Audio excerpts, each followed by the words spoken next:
James did not warn me about the staining. Like, look at me. Never, ever, ever try to promote a product that does this to another human being. People love to make up like stories, and it's kind of hard because when you own a brand or when you put out a product, you don't want it to seem like you can't take criticism. Criticism is great. Like, I love that. That's how I've learned and improved along the way. But I have seen some people making up blatant lies. I don't know if you want to address that. I'm open about it. Like, just as a consumer, I just been kind of upset seeing people not be honest, I guess, or like just saying something for attention. Well, I think like the whole pressed pigments thing has been really quite a learning experience for both me and the Morphe team as well. Like, I obviously don't do makeup production ever. I don't own a company, and my channel is not reviews. It's not testing out new products ever. It's literally just like, I'm gonna throw this look on and hope it looks nice. James reviews once in a while on a blue moon, but that's not, exactly. So for me, when I was working with the team and wanted to create a really super matte and pigmented rainbow palette, I learned that a lot of the shades could not be formulated as typical eyeshadows, and they had to be considered pressed pigments instead,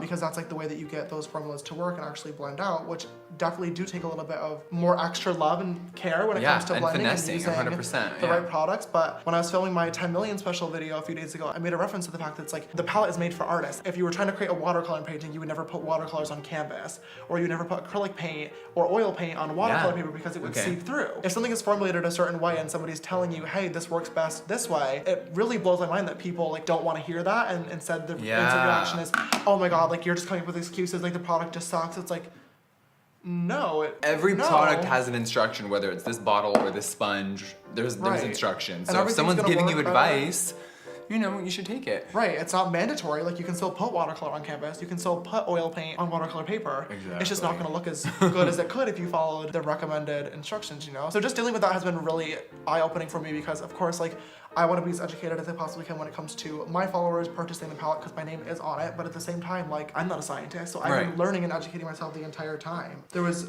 obviously a few people that made videos about it and like went on different tangents and stuff because of like different staining, which oh my god, can we talk about that? I guess. Do you want to? Yeah, because it's not I don't think it's a bad thing, and I think it's cool that I'm actually here because the Blood Sugar palette that I created earlier this year has been a huge hit. It's sold astronomical, but half the palette are pressed pigments. Yeah.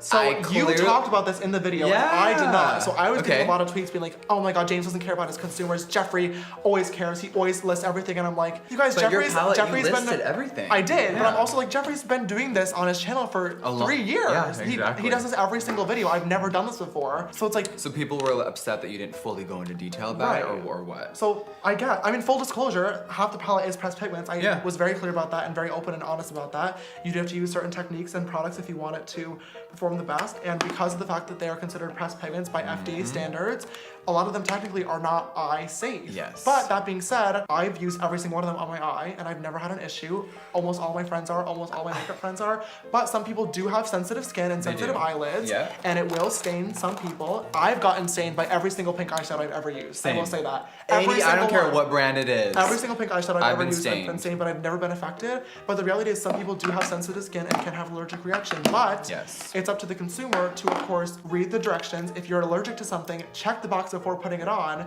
Because everybody has different allergies and different skin. They do. It can be tricky, but I think you just gotta read the box. Right. I think that I don't like, here's what I think. From someone that is an onlooker and as a friend, I don't like when people try to make it seem like you are out to do something that you're not. Like you are out to stain everyone's lids and not tell anyone. I'm like, oh my god, it's just so ridiculous. Like, and I don't wanna say that it's common sense because not everyone is gonna be aware of it. Well, that's my mistake because I've obviously been playing makeup for a very, very long time, and I said many times that I formulated this palette for my fellow artists, for people to travel with, for people to take with them and be able to create literally any look. But at the same time, I was watching a few videos on it and a lot of people pointed out I do have a very, very diverse audience of people that both love makeup, but also have literally never put it on and just watch my videos for the pure and they want to support you and try it. Yeah, so that, they may not. I will admit that I shouldn't have said that it was common sense because I guess it's really not. But in my head, because I do this every single day and I've always been stained. You're just like, of course, bright eyeshadows could stain sometimes. I know 100%, but not everyone knows that. Right. But I also think if you have bought something from my brand or Morphe before and it stained your lid, like you know bright shadows are gonna stain. That's what makes it pigmented. Yeah, but it's also a learning experience. I think that people lying and trying to get attention from it is annoying, but that's part of the game. Right? But I guess it sucks when you put so much love and care into something